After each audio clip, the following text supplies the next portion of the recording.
नाज़रीन इकराम अस्सलामु अलैकुम। आपका हमारे चैनल TS इंडिया में इस्तकबाल है।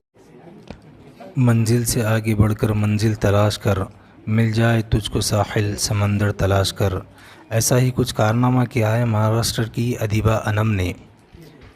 अदीबा अनम ने UPSC इम्तिहानात में कामयाबी हासिल करते हुए पूरे हिंदुस्तान में 142वां मकाम हासिल किया। जबकि अदीबा के वालिद एक ऑटो ड्राइवर हैं और वो एक किराए के मकान में रहते हैं। लेकिन अदीबा अनम के वालिदैन ने अपनी बच्ची की तालीम को रुकने नहीं दिया और हर तरीक़े से अपनी बच्ची की तालीम में उसका साथ देते रहे।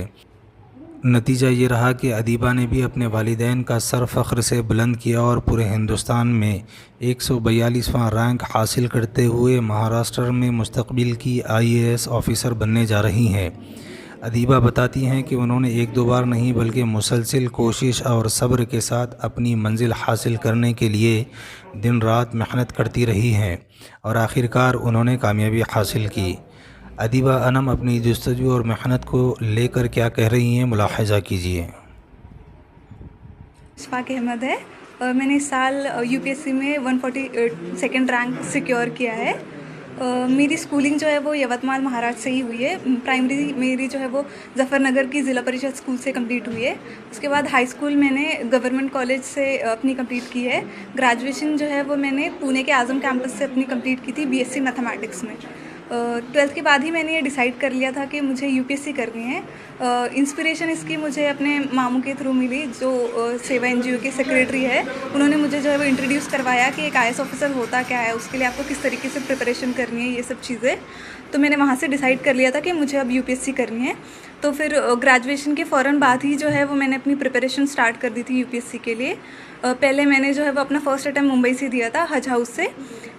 सेकंड अटैम्प्ट के लिए से मैं दिल्ली चली गई, जिसमें हमदर्द स्टडी सर्कल से जो है वो मैंने अपना सेकंड अटैम्प्ट दिया। और फाइनली जो मेरा ये वाला अटैम्प्ट रहा है, जिसमें मुझे फाइनली सक्सेस मिली है, वो मैंने जामिया मिल्लिया इस्लामिया से दिया है, RCA में। मेरी ये जो पूरी जर्नी रही है उसमें बहुत सारे उतार चढ़ाव रहे हैं, लेकिन जो है मेरी फैमिली का सपोर्ट बहुत ज़्यादा इसमें रहा है, स्पेशली मेरे पेरेंट्स का। मैं फाइनेंशियली थोड़े हम्बल बैकग्राउंड से बिलोंग करती हूँ। मेरे पापा जो है वो ऑटो रिक्शा ड्राइवर है, लेकिन फिर भी उन्होंने कभी मुझे ये एहसास नहीं होने दिया कि हमारे पास रिसोर्सेज की कमी है। उन्होंने हमेशा मुझे सपोर्ट किया है। मेरी जो मदर है, उन्होंने मुझे हमेशा सपोर्ट किया है। कहीं ना कहीं मैं जो एक पेट्रियार्कल सोसाइटी से बिलोंग करती हूँ, इसके बावजूद भी कभी मेरे पेरेंट्स ने मुझे ऐसा महसूस नहीं होने दिया कि तुम लड़की हो, तुम ये नहीं कर सकती। उन पे दूसरों का भी प्रेशर था, फिर भी उन्होंने इस प्रेशर को हैंडल करते हुए मुझे सपोर्ट किया है। मेरी पूरी फैमिली, फ्रेंड्स, टीचर्स, सब ने मुझे इस जर्नी में जो है वो बहुत ज़्यादा सपोर्ट किया है। मैं अपनी प्रिपरेशन की बात करूँ तो ये मेरा 4th अटैम्प्ट था, तो इससे आप अंदाज़ा लगा सकते हैं कि जर्नी बहुत ज़्यादा डिफ़िकल्ट रही है। फेलियर्स बहुत सारे आए हैं इसमें, लेकिन मैंने इस जर्नी में एक चीज़ सीखी है कि आपको पेशेंस और कंसिस्टेंसी जो है वो कभी, इन दोनों चीज़ों का साथ नहीं छोड़ना है। ये दोनों चीज़ें ही है जो आपको जो है वो आपकी डेस्टिनेशन तक पहुंचा सकती है। आपके पास फेलियर्स आएंगे, बहुत सारे आएंगे, लेकिन आपको उन फेलियर्स से सीखना है कि आपकी गलती कहाँ हो रही है और आगे बढ़ना है। जो आने वाली पीढ़ी है, नए बच्चे हैं जो ये सोचते हैं कि कैसे मुकाम तक पहुंचना है, तो उनके लिए क्या सलाह देना चाहिए? मैं यही कहना चाहूँगी कि आप कभी ये मत सोचें कि आपने जो सपना देखा है वो पूरा होगा या नहीं।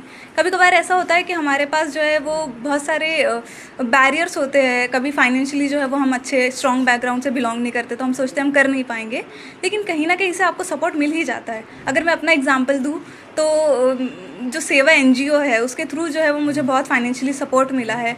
इस तरह से मदद जो है वो आती रही है। मेरे पेरेंट्स ने मुझे हमेशा बहुत ज़्यादा सपोर्ट किया है। तो आपको कभी अपने सपने का जो है वो छोड़ नहीं देना चाहिए, उसके लिए हमेशा कोशिश करती रहनी चाहिए।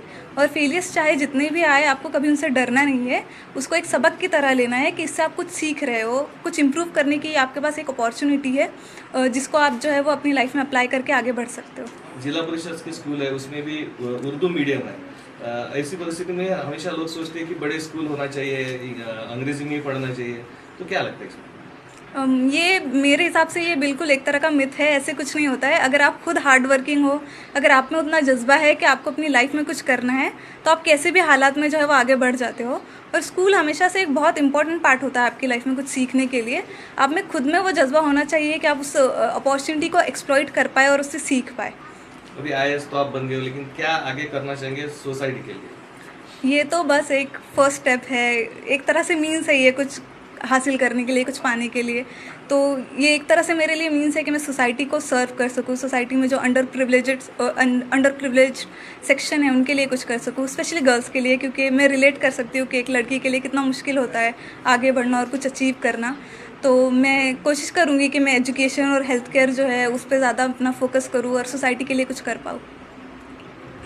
हमने सुने कि आपका खुद का घर भी नहीं है, तो पढ़ाई के लिए जैसा जो भी बोलना है बाकी बच्चों को, बहुत सारे लोग बोलते हैं कि भाई पैसा लगता पढ़ाई के लिए वगैरह, तो उसके बारे में आप क्या बोलना चाहेंगे? देखिए, ये सारी तो सेकेंडरी चीज़ें होती है। आपको खुद का घर चाहिए, पैसा चाहिए, ये सब होते हुए भी अगर आपके पास अपना खुद का ही कोई जज्बा नहीं है आगे बढ़ने का, आप में खुद में ही वो लगन नहीं है कुछ करने की, तो आप कुछ नहीं कर सकते। अगर आपके पास वो जज्बा है, अगर आप जो है वो हार्ड वर्किंग है, अगर आप सोचते हैं कि आप कुछ अचीव करना चाहते हैं और उसके लिए कोशिश करते हैं, तो फिर रिसोर्सेज तो कहीं ना कहीं से आ ही जाते हैं। इंशाल्लाह मज़ीद अपडेट के साथ आपसे मुलाकात होती रहेगी। आपसे गुजारिश है चैनल को सब्सक्राइब करें। अल्लाह हाफिज़।